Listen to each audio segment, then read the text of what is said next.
जालन्यातील अंबड तालुक्यात तांडा नंबर 1 येथील 11 वर्षीय बालकाचा खेळताना पाय घसरून पाझर तलावात बुडून दुर्दैवी मृत्यू झाला.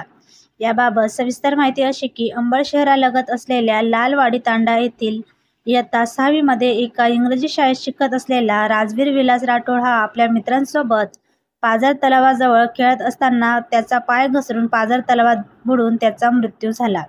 ही घटना शनिवारी 4 तारखेला दुपारी 1 वाजेच्या सुमारास घडली. या घटनेची माहिती मिळताच तांड्यातील नातेवाईक, मित्रमंडळी मदतीसाठी पाझर तलावाजवळ धावले. पाझर तलावात जलसाठा मोठ्या प्रमाणात असल्याने राजवीरचा शोध लागत नव्हता.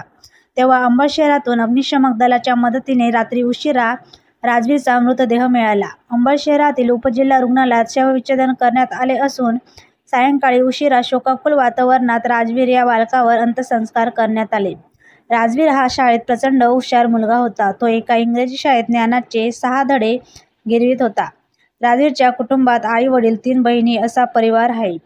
राजवीरसारख्या हुशार मुलाच्या अशा प्रकारे निधनाने त्याच्या कुटुंबावर दुःखाचा डोंगर कोसळला आहे, तर परिसरात देखील शोककळा पसरली आहे.